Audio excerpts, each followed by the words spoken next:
Welcome back to another episode of Talking Bitter, Baking Sweet, where I, former owner of Celine Street's at-home bakery, current owner of that ass, teaches you how to bake something sweet while ranting about my bookish opinions. Today's menu is a apple cinnamon galette, which is essentially like a really thin crust pie, and the topic I'll be discussing is tropes I hate. So let's get straight into it. I'm gonna get us started with the first trope I hate, which is the hates everyone but you trope. Something about that has irked me the wrong way every single time I hear it, and every time I see that trope, all it reminds me of is, oh, it's a disrespectful man we're making excuses for again. I don't want to do that. I don't like anything about it. I'm not a fan of it. I just feel like hates everyone but you isn't necessarily a compliment. The only thing it's good for is the fact that, oh, this person likes you, but do you really want to be liked by someone who doesn't respect other people is the real question. I feel like if you are rude and you are disrespectful to every single person around you, but you're just really nice to me, the only thing that's going to make me think is, what is the reason that you're nice to me? And also, why are you only nice to me? Why are you not raised properly? And do you have no home training? Something about this trope just irks me the wrong way every single time I see it. It's just indicative of just poor house training, a poor upbringing. You've been raised terribly. You're not a good person. I'm not a fan of you. It irks me the wrong way every single time. I hate it. You know what I would like to see? I would like to see a trope which is the complete opposite of that, which is loves everyone but you. I feel like that would make such a fantastic book and trope and theme, just to see this main character absolutely flipping out and losing their mind over why this person hates them so much but loves everyone around them. I would love to see that. That would be hilarious, and if executed properly, could be done really well. But everyone just always likes to stick to this hates everyone but you, and normally just covers it under the grumpy sunshine trope. It's not grumpy sunshine trope. You're just disrespectful and rude, and you have no home training whatsoever, and you don't respect anyone around you. Nothing about that is attractive to me, especially, do you know what? I'm Arab, so I've been raised with a very firm fist, which is, it doesn't matter who it is you're speaking to, unless they've disrespected you, there is no reason whatsoever to disrespect this person. And even if they disrespect you, turn the other cheek, be respectful, treat people with kindness, treat people with respect.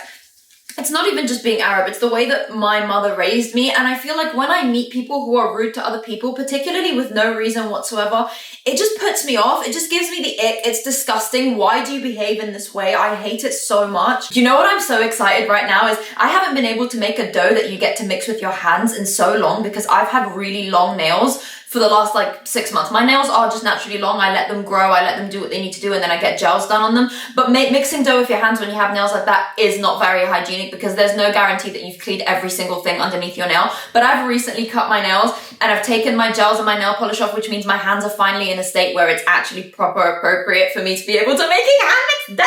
Next trope is enemies to lovers in any book that is not a fantasy book. I don't understand why Colin from accounting is your sworn enemy. That doesn't make sense. You're not my sworn enemy. You're just someone who's in charge of finances, and it bothers me a little bit. You're not my enemy. It doesn't make sense. Do you people know what the definition of an enemy is? I know we have, but we're gonna be number one, and we have, this is the person I hate, they're my enemy. That's not what enemies to lovers is. You just don't like each other. You just don't like this person. They're not your enemy, and I don't like seeing enemies to lovers in a book that is not a fantasy book, because it doesn't make sense to me. Why are they your enemy? Because you accidentally took their sandwich from the fridge at lunchtime. Be serious. This is not your enemy, and I hate seeing it. It needs to be relabeled as just rivals to lovers, which you see a lot, but sometimes it's just you don't like each other. But then again, we need to remember, not everything needs to be labeled. Not everything needs to be tropified. If the story is just people who don't like each other and eventually learn to like each other, that can be the way it's defined. It doesn't need to be advertised as an enemies to lovers, because it's not an enemies to lovers. It doesn't make sense that in one book, the enemy is someone who literally wants to rip my head off my body, and then in one book, my enemy is just some guy who doesn't like it when I make tea for myself and not for someone else. Be serious! You basically want to just break the butter up as you mix the flour to get it to a sandy type of consistency. You don't want to blend it together. You don't want to mold all of the dough before you start adding the water, but you just want to be breaking the butter up a little bit into it so that it's more cohesive throughout the dough. You want to know what other trope makes me unbelievably filled with rage? When the female main character loses her power or sacrifices herself or her power just for the sake of the main character, the main male character. Oh my god! The rage that I feel. This stupid idiot losing her power for that dirty, disgusting bum of a man. Why? why? It's like, and it's always built up. It's always, she's the most powerful woman in the universe. She's gonna dominate the world. She's gonna rule the world. She's gonna save humanity. And then she does that. And then she's like, I'll just give up my power to like make this man feel less insecure. Oh my God, you never deserved your power. You never deserved your power. It makes me filled with so much rage. It fills me with so much rage. It fills me with so much rage, so much rage, so much rage, so much rage. It makes me so angry. Why would you do that every single time? Every single time I'm reading a book and this happens, it's like, you know that scene in Silver Linings where Bradley Cooper shuts the book and like launches it and breaks the window because of how angry it makes him? That's what it makes me feel. I am Bradley Cooper in this moment. Why are you doing this? You stupid, idiot, naive girl doing this for him? Why? Why? Because you know what it is? If those roles were reversed, you know they wouldn't do that. You know that the man wouldn't sacrifice himself or give his power. I don't care what you try and tell me, because very rarely have I ever read a book where the man has to sacrifice himself and his power for the sake of a woman. Be serious. And when he does, it's because it's actually necessary to the plot. It's actually relevant to the plot. A lot of the time, I see these things and people are like, oh, it's relevant to the plot, it's relevant to the plot. No, it's not. It wasn't relevant to the plot in any way whatsoever. It's literally just a case of she did this because, well, misogyny. Like, that's literally what a woman can't be the most powerful person in the world. She just has to give it up because that's just what women do. We're just so maternal and giving and we're just born with this kindness and this generosity. No, the fuck we're not. No, we're not.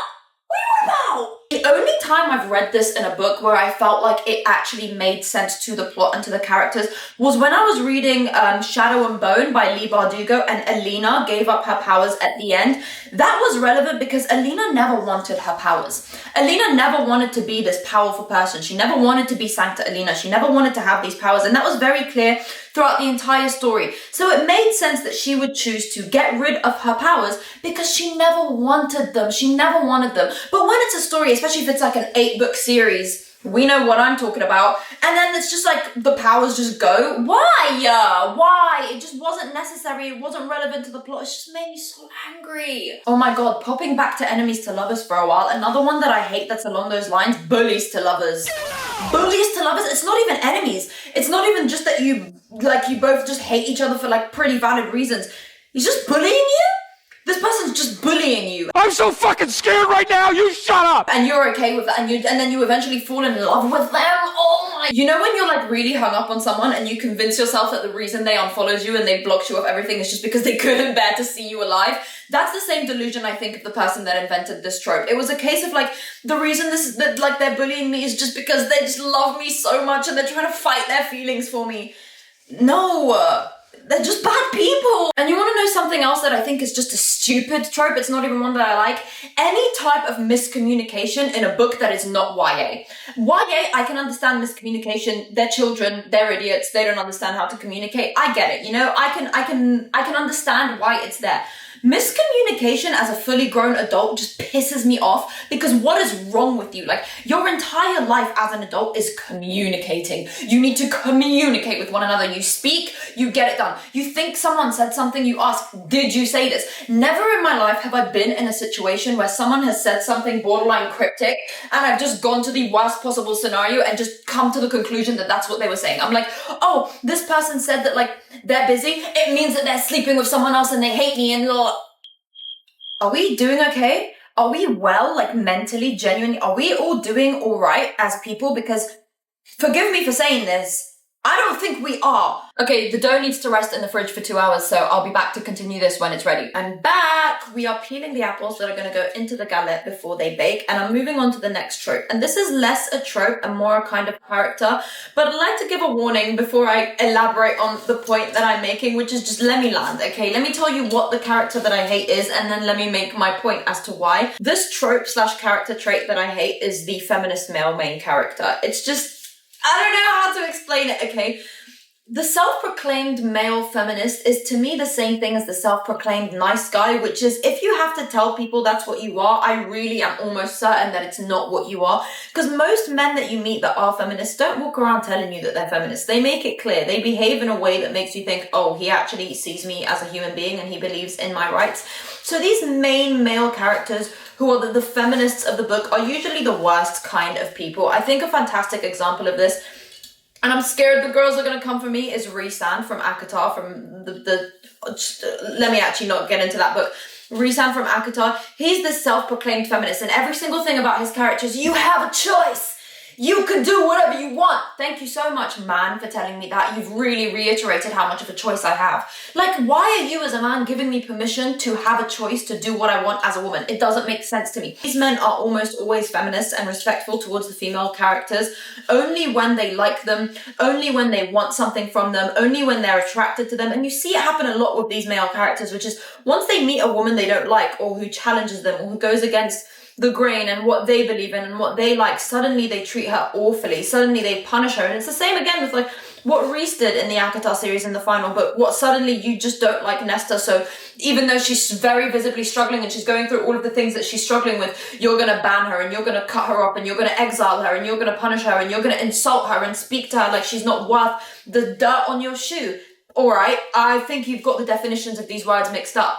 It's outrageous for you to be giving me permission to be free and do what I want and then claim that, like, I'm free. You are giving me permission to be free. A damsel in distress who almost always needs to be saved by the man. You know, she's lived 30 years, 40 years, 50 years under the suffering and she's never had the brain capacity whatsoever to figure her way out, and it's just got to be the savior man that helps her. Are you fucking serious? Girl, I'm supposed to just believe that you've been trapped in this tower for over 100 years and you've never had two singular brain cells to rub together to come up with an idea to get out, and it's this random man who heard about you yesterday who's just figured out a plan of how to save you? Be serious. I don't like it. I hate it. It goes back to this idea of women need permission to be empowered. Women need permission to figure out a way out. Like, we are just not clever enough to be the most powerful people in the world. We are not strong enough to have this magical power and also have our romance and our love story and our friendships. We are not diverse enough. We are not multi-dimensional enough to be able to figure a way out of a tower. We've been trapped in there for 100 years. Have you never heard the phrase, if you're stuck in a crisis, talk to a woman?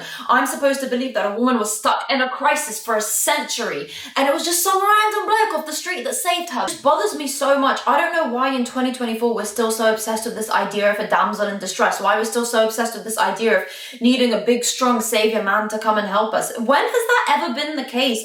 In what situation ever is it that a woman is stuck in a situation for so long and she herself can't figure a way out and it's a man that's going to help her? If ever, and a woman is stuck in a situation for a really long time, the reality is another woman is probably going to be the one to save her. But this whole damsel in distress so that my Prince Charming can come and help me. Your Prince Charming isn't looking for you. He's not coming to save you. He's sleeping with the woman taking care of your room while you're away. This one I actually touched on a little bit in the last cooking video, which is trauma as a justification for abuse. I'm so sorry. I can never get behind it. And Colleen Hoover, you will go to prison for this. She's so guilty of this. She does it with all of her male characters. It's always a case of they are the worst people ever. Like, literally, they are emotionally, psychologically, verbally abusing the people that they're supposed to be in love with. And then the justification is just that they went through something incredibly traumatic when they were younger. Be serious. Like, are you the only person that's ever been traumatized? Are you the only person that's ever been traumatized? No, you're not. And you know what? A lot of the people that have been traumatized usually seek therapy, which is something you haven't attempted to do. I'm so sorry. Like, I understand people go through incredibly traumatic things. I understand that people have hard lives. But I don't care how traumatic something you went for is.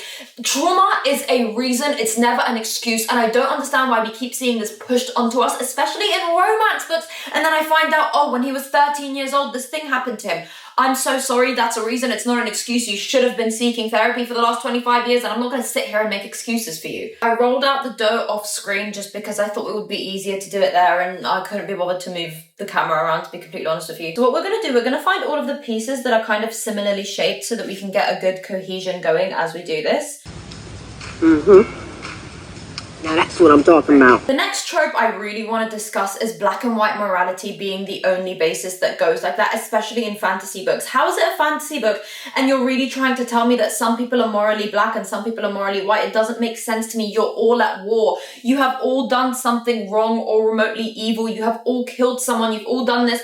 And I feel like having like black and white morality is just such a cop-out and it's such an easy way to say, actually, I don't really want to put any effort into being an author whatsoever. I don't want to give these characters any type of multi-dimensional character traits. I don't want to make them anything other than this bad character and this good character. And it makes it so much easier to write a book, but it also makes all of the characters two-dimensional, even one-dimensional at some point.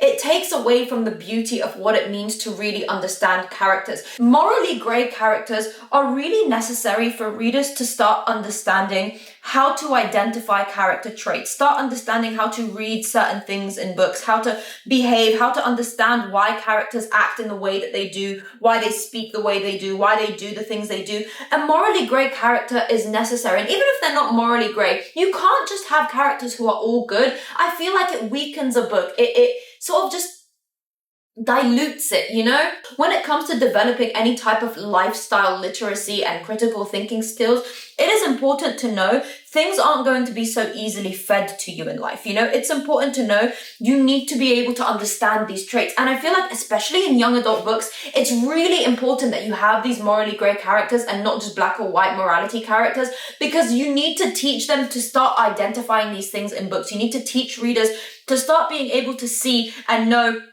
oh, this character has done this good thing, but this character is actually inherently bad, and we can see this because we understand this and we can think critically. I'm trying to give it like an interesting pattern, so it's not just everything going in the same direction and doing the same thing. Moving on to one I do tend to speak about quite a bit, if not online, then with my friends. It's the love triangle.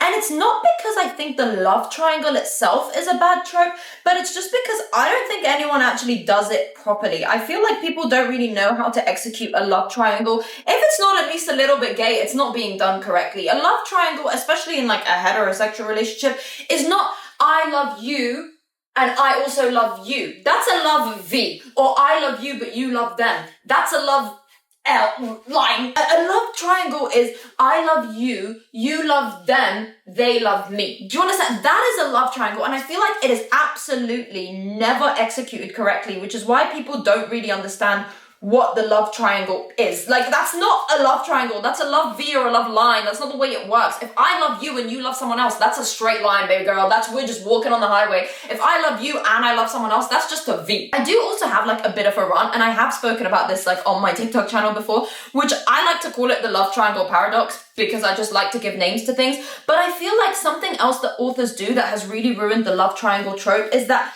they never execute it correctly, and not even just in the line /V/this/that. I feel like, one second, authors cop out, you know, they get lazy, and rather than giving you an actual complicated love triangle or what they think a love triangle is, they just give you a main character, a main love interest that you really, really like and you're really interested in at the beginning, and you like them and you love them, and then the next book comes along or the next love interest comes along, and rather than giving the character an actually complicated and difficult decision, they just like make the first love interest an asshole. They just make them a really terrible person, so then the decision is easy. No one has to be like, what team are you? What's this? What's that? No! You're doing it all wrong. That's not the way that it's supposed to happen. And this is why so many people hate this trope, the way that it's executed, because it's such a lazy author cop-out. Like, rather than giving this character actually something to decide between, rather than being like, I love them both because of this reason, I love them because of this, I love them because of that, you've just said, oh, okay, I love this person, but I also love this person, but this person's now an asshole, so I don't love them anymore, so this is easy for me.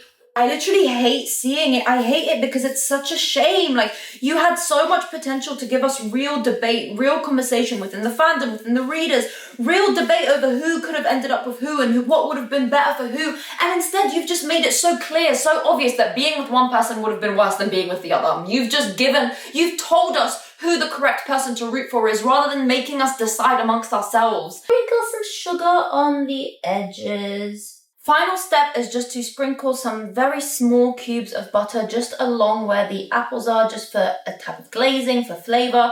And then we're going to pop it in the oven at 205 degrees centigrade, 400 degrees Fahrenheit for around 35 to 40 minutes, or until the crust gets a lovely, beautiful golden brown. This is what it looks like going into the oven. Now, that being said, however, that's not to say that sometimes this whole idea of the first love interest becoming a terrible person and then the second love interest being the person for her is bad. Like, sometimes this is executed really well, but because it's relevant to the plot. Sometimes the first love interest becomes a bad person, not because it makes it easier for all of us and for the character to root for the second love interest, but rather because it's an important part of the character's journey, rather than because it's an important part of the character's growth. The character might have been naive, the character might have been too trusting. Sometimes it's just a lesson that people are bad regardless of how much you love them, how much you trust them. And there are ways that they can be executed that is done really well, because sometimes you have to go through a couple love interests before you meet the final love of your life. That's just the way life works. It's unrealistic that you meet one person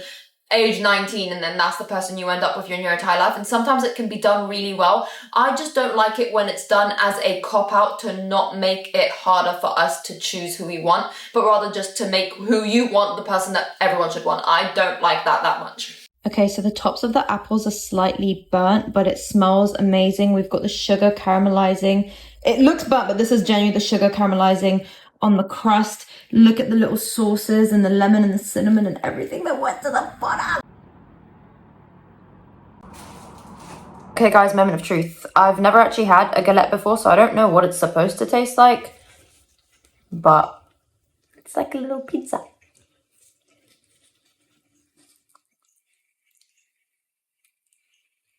Mmm. Mmm.